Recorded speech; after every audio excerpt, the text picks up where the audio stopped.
여러분 안녕하십니까? 대전 도시철도 2호선 트램의 개통 시기가 2027년에서 2028년으로 1년 더 늦춰지게 됐습니다. 사업비도 7,400억 원에서 2배인 1조 4,800억 원으로 증액됐는데 정부와 재협의도 필요합니다. 무엇보다 트램의 운행 속도가 당초 계획했던 것보다 꽤 늦어졌습니다. 장석영 기자입니다. 대전 도시철도 2호선 트램이 당초 2027년 개통 예정이었는데 기본 계획이 변경되고 정부와 다시 협의해야 하면서 2028년으로 1년 더 지연됐습니다. 기본 계획 변경에 따른 사업비도 2020년 수립 당시 국토교통부에 승인된 7,492억 원에서 배인 1조 4,837억 원으로 늘었습니다. 사업비 조정 내용을 보면 물가와 땅값 인상이 1,363억, 급전 방식이 배터리만 사용하는 무가선에서 유무가선 혼용 방식으로 바뀌면서 672억이 추가 투입돼야 합니다. 안전을 고려한 구조물 보강과 지작물 이설, 차량 편성수 증가에다 중구 태미고개 구간을 지하화하는 데 530억, 정거장 10곳 추가에 따른 126억이 반영됐습니다. 다행인 건 도시철도 2호선은 예비 타당성 조사 면제 사업으로 예타를 다시 받을 필요는 없습니다. 다만 당초 사업비보다 15% 이상 증액되면 기재부로부터 사업계획 적정성 검토를 받아야 하는데 이 기간이 원칙적으로 9개월이 걸립니다. 불가피한 경우에는 연장을 할 수 있게끔 이런 규정이 있는데요. 어쨌든 저희 입장에서는 원칙적으로 9개월 이내에 진행을 해야 되는 사항이기 때문에 최대한 9개월 범위 내에서 사업계획 적정성 검토가 이루어질 수 있도록. 오늘 대전시 보고에 따르면 트램의 속도도 논란입니다. 당초 기본계획상 운행 시간을 평균 낸 속도가 시속 25.7km였는데 시속 19.82km로 낮아졌습니다. 도심 안전속도인 5030 준수와 정거장 10개가 추가 설치된 데다 보행자의 안전을 위해 교차로를 그냥 지나치는 무정차 운행이 불가능해진 게 이유입니다. 대전시는 지하철의 속도는 시속 31km지만 시내버스는 시속 17.7km, 승용차도 시속 20.1km에 불과하다며 여전히 경쟁력은 있다고 보고 있습니다. 차량 편성수를 늘리면서 운행 간격은 출퇴근 시간은 8분, 기타 시간대는 10.6분으로 조정됐습니다. 대전시는 2호선 트램을 예타 면제 사업으로 관철시키기 위해 당초 사업비를 최소화해 잡은 면은 인정하면서도 내년 하반기까지 국토부 승인을 마무리하고 2024년 착공에는 지장이 없을 것이라는 입장. 하지만 우여곡절을 겪는 트램을 바라보는 우려의 시선은 거두기 힘들어 보입니다. TJB 장석영입니다. 그제 보령시 외연도 인근 해상에서 발생한 25톤 어선 전복 사고와 관련해 실종자 수색과 인양 작업이 길어지고 있습니다.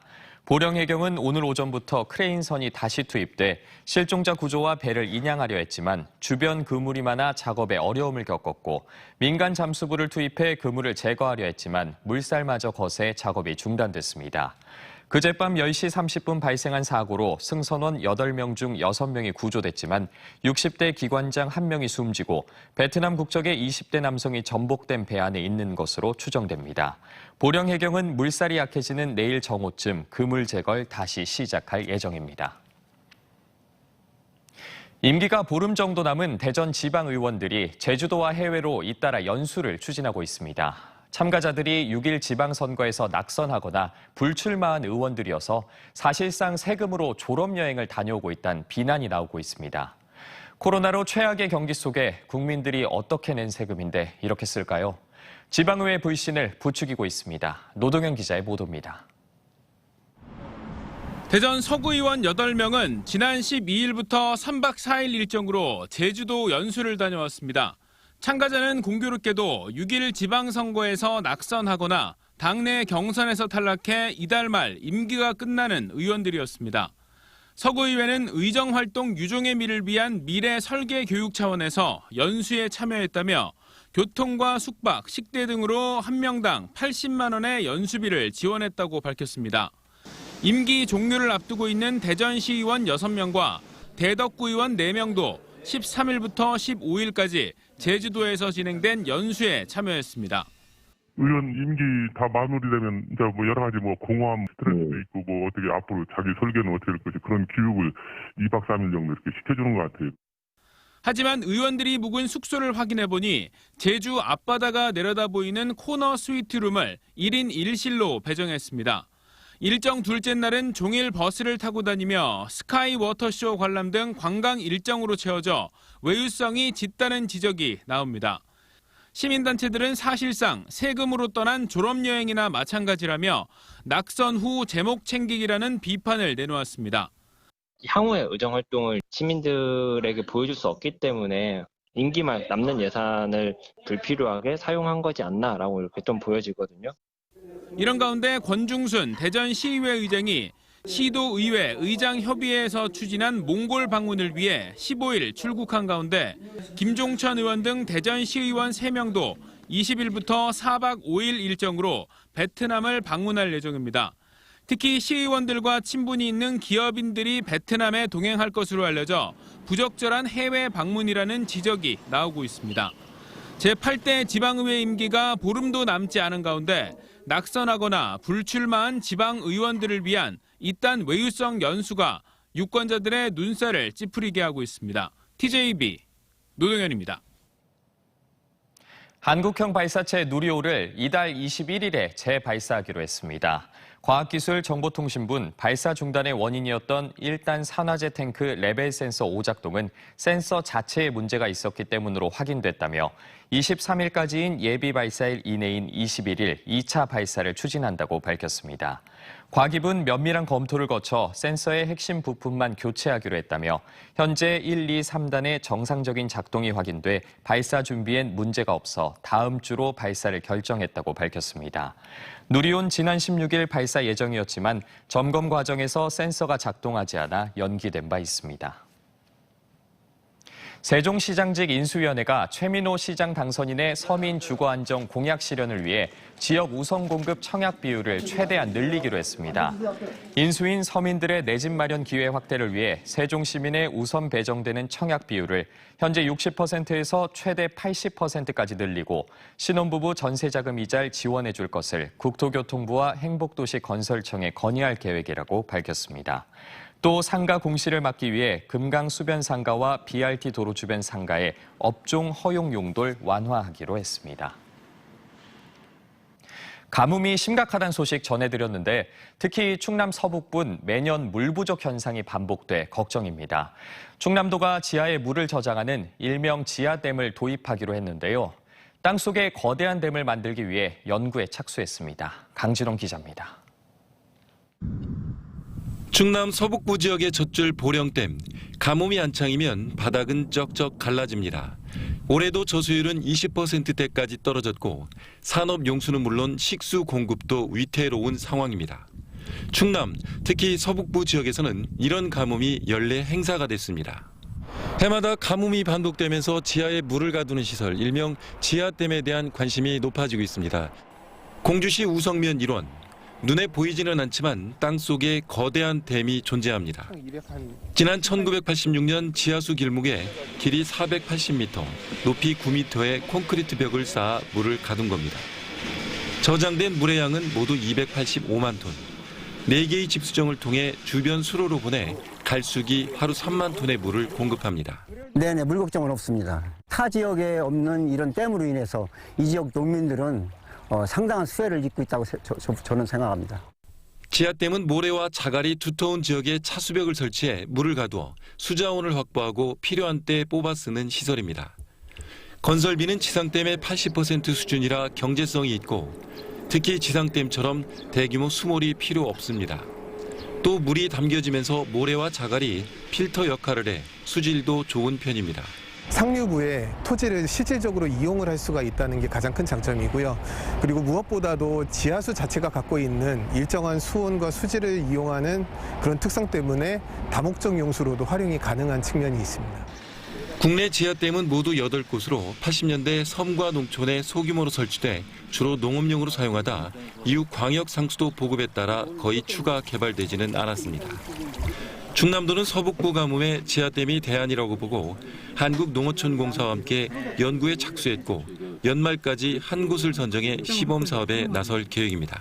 시범 사업화해서 성공적이다라는 그 판단이 있으면 확장성이 아주 큽니다. 지하수 댐을 활용한 그런 시책들이 앞으로 더 강화가 되지 않을까. 광역단체가 대대적으로 지하댐 개발에 나선 건 처음으로 반성적인 가뭄에 대한 근본적인 대안이 될지 주목됩니다. TJB 강진원입니다. 서산시가 2년 전 한 부동산 개발업체와 간월도에 대형 리조트를 건설키로 계약했지만 토지 대금 결제가 이루어지지 않아 사업 자체가 불투명해졌습니다. 서산시는 지난 2020년 간월도에 19층 콘도와 15층 호텔 등 리조트를 건설하기로 한국관광개발사업단이란 업체와 협약을 맺은 데 이어 지난해는 토지 매매 계약까지 체결했지만 300억 원가량의 대금이 아직까지 입금되지 않은 것으로 확인됐습니다. 서산시는 법률 검토를 거쳐 업체와의 계약 이행 여부를 결정할 예정이지만 처음부터 부적절한 업체와 이루어진 부실 계약이었다는 지적과 함께 철저한 조사를 거쳐 책임을 물어야 한다는 여론이 일고 있습니다. 홍성군에서도 대중 골프장 건설 사업이 무산됐습니다. 홍성군은 지난해 12월 금비레저와 장곡면 일원 132만 제곱미터 용지에 대중 골프장과 숙박단지를 조성키로 하고 양해각서를 체결했지만 금비레저가 최근 사업 포기서를 제출해 사업이 무산됐다고 밝혔습니다. 금비레저는 사업 대상지 인근 일부 주민과 환경단체 등의 반대로 토지 확보에 어려움을 겪자 사업을 포기한 것으로 알려졌습니다. 이제 조금 있으면 민선 8기 지방의회가 출범하죠. 지방의회 역시 국민의힘이 장악하게 됐습니다. 지난 민선 7기 때는 민주당이 독식해 견제가 제대로 이뤄지지 못했다는 지적이 있었는데 이번에는 정반대가 됐습니다. 아무리 같은 당 단체장이라도 적절한 견제는 필요하겠죠. 이선학 기자입니다. 지난 6일 지방선거에서 충청권 현역 광역단체장들이 모두 국민의힘 소속으로 바뀌었습니다. 지방정부를 견제하는 광역의회 역시 마찬가지입니다. 대전시의회는 이번 선거에서 국민의힘이 전체 22석 가운데 18석을 차지했는데 4년 전에는 반대로 민주당이 21석을 차지했습니다. 충남도의회도 국민의힘이 전체 48석 가운데 36석을 차지했는데 민주당은 4년 전 33석에서 이번엔 12석을 얻는 데 그쳤습니다. 세종시의회는 민주당이 4년 전 전체 18석 가운데 17석을 독식했지만 20석으로 의석수가 늘어난 이번 선거에서는 13석 확보에 그쳤고 한 석에 불과했던 국민의힘이 7석이나 확보하며 선전했습니다. 특히 이 가운데 대전시의회의 84%, 세종시의회 83%, 충남도의회는 62%가 의정활동 경험이 없는 초선 의원이 당선됐습니다. 대통령부터 광역단체장, 지방의회가 모두 같은 당이다 보니 각종 현안 사업은 물론 공약사업 추진에도 힘을 얻을 수 있다는 긍정적인 측면도 있지만 집행부를 제대로 견제할 수 있을지에 대해 의문을 제기하는 목소리가 많습니다. 다만 충청 민심이 기회를 줬을 때 제대로 해내지 못하면 다음 선거에서 어김없이 심판을 하는 모습을 보여주는 만큼 지방의회가 일방적인 거수기 역할만 하지는 않을 거라는 낙관론도 존재합니다. 무조건 그냥 봐주기식으로 의정활동을 한다고 하면 아마 4년 뒤에는 또 다른 역풍을 맞을 수 있기 때문에 시의원들이 나름대로는 또 그런 걸 생각하면서 역할을 하지 않을까 하는 생각을 해봅니다. 그나마 기초의회의 경우는 대전과 충남 전체 240석 중 국민의힘 127석, 민주당 111석을 나눠 가져 어느 정도 균형을 이뤘습니다. 변화를 선택한 충청의 민심에 발맞춰 새로 출범하는 지방정부와 지방의회가 어느 정도 기대에 부응할지 지켜볼 일입니다. TJB 이선학입니다. 대전 상공회의소가 롯데시티호텔에서 창립 90주년 기념식을 갖고 새로운 미래를 위한 제도약을 다짐했습니다. 대전 상인은 1932년 대전이 철도 중심지로 떠오를 때 처음 설립됐으며 이후 대전 공단 개발과 지역경제 발전에 큰 역할을 해왔습니다. 정태희 회장은 미래 100년 지역혁신 플랫폼으로 역할을 다할 것이라고 밝혔습니다.